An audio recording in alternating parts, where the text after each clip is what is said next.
Demon Slayer is now causing an unprecedented boom. However, the path leading up to the start of its serialization was by no means smooth. How was Demon Slayer born? Revealing the birth history are the author Koyoharu Gotouge and Tatsuhiko Katayama, the first editor in charge of Demon Slayer, who worked closely together.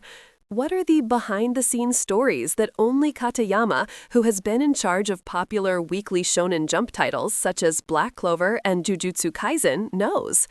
Katayama-san, when did you first meet Koyoharu Gotouge-sensei? It was in 2014 when she completed a work called Sukebone-san.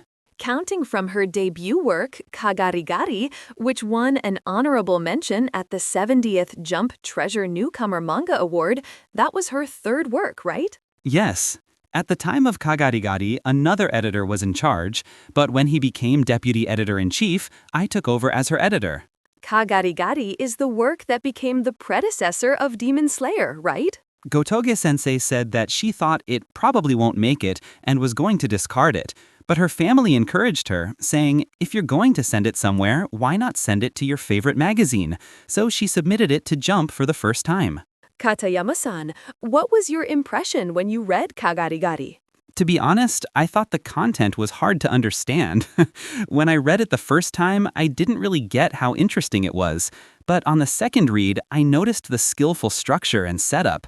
However, everyone around recognized her overwhelming talent, and I felt it too. What aspects did you feel showed her talent? Sensei's manga has overwhelmingly powerful dialogue. I haven't seen such a language system very often. Gotouge-sensei's lines are not borrowed from anywhere. In Jump, they repeatedly emphasize make the characters stand out to the point where your ears hurt. But Sensei naturally wrote lines that made you feel this character is really saying this. That's where I felt her greatest talent. Even when reading Demon Slayer, you can feel the individuality of the characters. What really overwhelmed me and made me say Sensei is truly amazing was episode 8 of Demon Slayer. It's the scene where Kamado Tanjiro holds the hand of the defeated hand demon. Until then, I thought she was already distinct from other rookie artists. But at that moment, I was moved again by how she could create such character portrayals. That's her talent. Tanjiro's kindness is well expressed there, isn't it? Actually, during a meeting, Gotouge-sensei said she was thinking of cutting that hand-holding part because it doesn't feel like a typical shonen manga. When I heard that, I passionately told her, please keep this part no matter what. I've never seen a protagonist like this. This is Tanjiro. I remember making that argument. When creating the manga, what kind of communication did you have with Gotouge-sensei? Before the serialization of Demon Slayer began, Sensei was living in a rural area, so we had meetings over the phone, then I would receive storyboards via eFax, review them, and communicate again by phone, something like that. Is Gotouge-sensei fast at drawing storyboards? She is incredibly fast. Later I heard that she often stayed up all night drawing. From that extraordinary speed, I felt her passion to definitely become a professional. From your perspective, what kind of person is Gotouge-sensei? She is a pure person, and someone who sees the essence of words. The essence of words? At one point during a discussion, we talked about making the protagonist cool. Then Gotouge-sensei asked, what does cool mean? Indeed, I wondered what it really meant, so we talked about it, and it turned out that one of the cool images for Sensei was from Golgo 13. Golgo!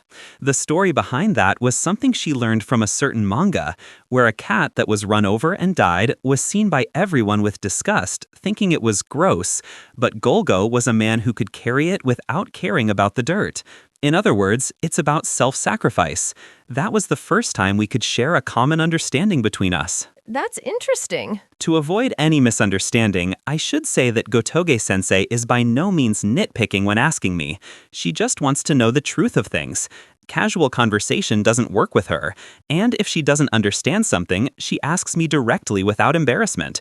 Through exchanges with her, I myself have also learned a lot. From Katayama-san's perspective, what kind of works do you feel Gotouge-sensei has been influenced by? She said she generally reads Jump manga, so I think she's been influenced by them in some way, but especially she said she's a fan of JoJo's Bizarre Adventure. For example, the breathing techniques in the work have similarities to the ripple breathing in JoJo, and the motif of the immortal demon also reminds one of JoJo. Speaking of corrections, is Gotouge-sensei flexible when it comes to requests for revisions? It depends on the case. For example, when I suggested during the final selection on Mount Fujikasane, how about having Giyu Tomioka watch over them? She said, Giyu is a very capable swordsman, so he wouldn't be in a position to judge them here. Even if I asked her to reconsider, she never agreed.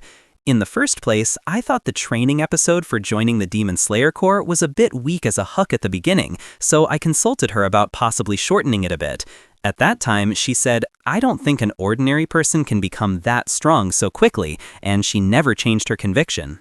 Oh, so that's what went on behind the scenes. But that doesn't mean she's stubborn. For example, Urokodaki-san didn't originally wear the Tengu mask. Really? When I first saw the storyboard, he was just an ordinary old man. I mentioned that he lacked impact, and in the manuscript stage, she had him wearing the mask. When I asked, she said, I couldn't think of anything good, so I just put the mask on for now. So I'm the only one who knows Urokodaki-san's true face. I'd like to see it. She is flexible when she thinks something makes sense, but she absolutely won't give in on the parts she draws with conviction. I think she values most whether the story holds together. From here, I'd like to hear about the story leading up to the start of the serialization of DemonSlayer. First, could you tell us about the system for serialization in Jump? There is a serialization meeting within the editorial department where they decide whether or not to serialize a work. Those who can attend the serialization meeting include the editor-in-chief, deputy editor-in-chief, and section chiefs or higher, totaling about 10 people. The final decision authority lies with the editor-in-chief, but rather than deciding unilaterally, the system involves lengthy discussions over several hours, and the serialization is decided by consensus. How many chapters worth of names are submitted to that serialization meeting? 3 chapters. Gotouge's DemonSlayer serialization began with issue 11 of 2016. Before that, her works Monjushiro Kyodai appeared in Shonen Jump Next, and Sukebonasan and Hainiwa no Zigzag were published as one-shots in the main Jump magazine.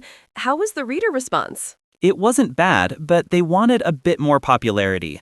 That was also the editorial department's reaction. Various serialization names were proposed at the serialization meetings, but none passed easily. How did Gotouge-sensei react when the serialization meeting rejected her? When she was first rejected, she might have been very shocked, but after that, she never showed any weakness. She said, I'll do my best again next time, and silently sent new storyboards with a steel spirit. I've heard that at one point she even said she would quit being a manga artist. She said if she couldn't get a serialization in 2015, she would quit.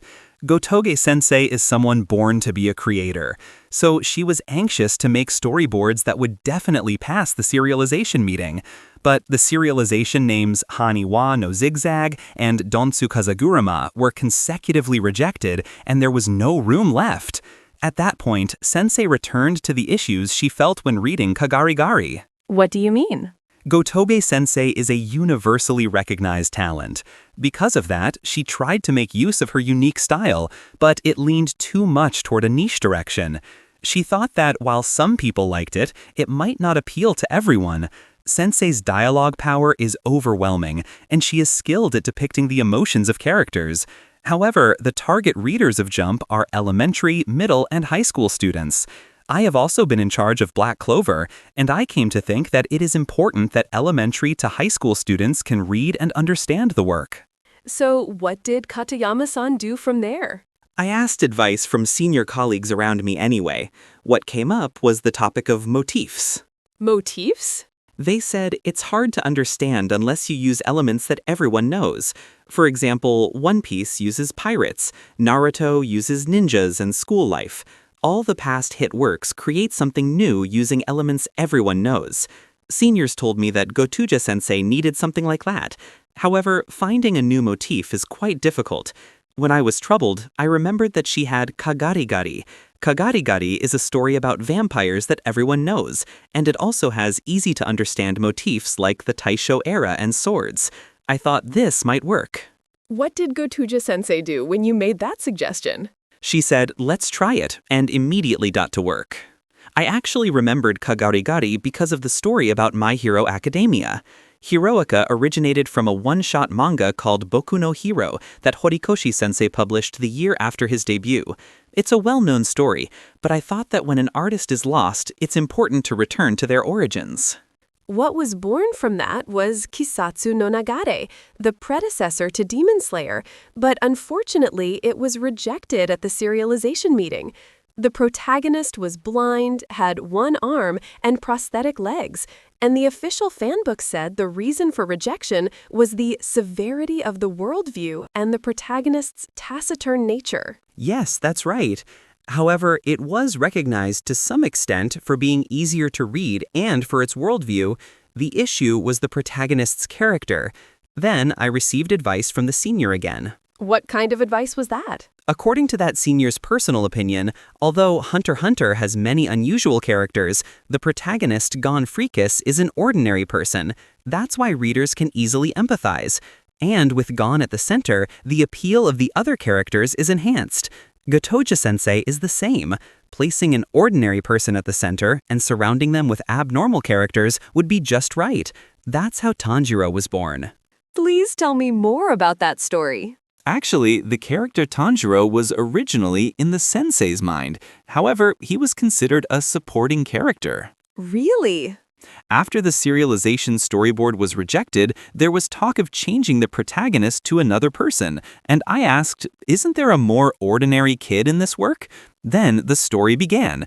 There's a boy who sells charcoal, and his entire family was killed, plus his sister became a demon. The boy joins the DemonSlayer Corps to turn his sister back into a human. I thought, isn't that totally a protagonist? A character burdened with fate becomes the driving force that moves the story. I proposed to the sensei to make that boy the protagonist and rewrite the story. That's how DemonSlayer was born.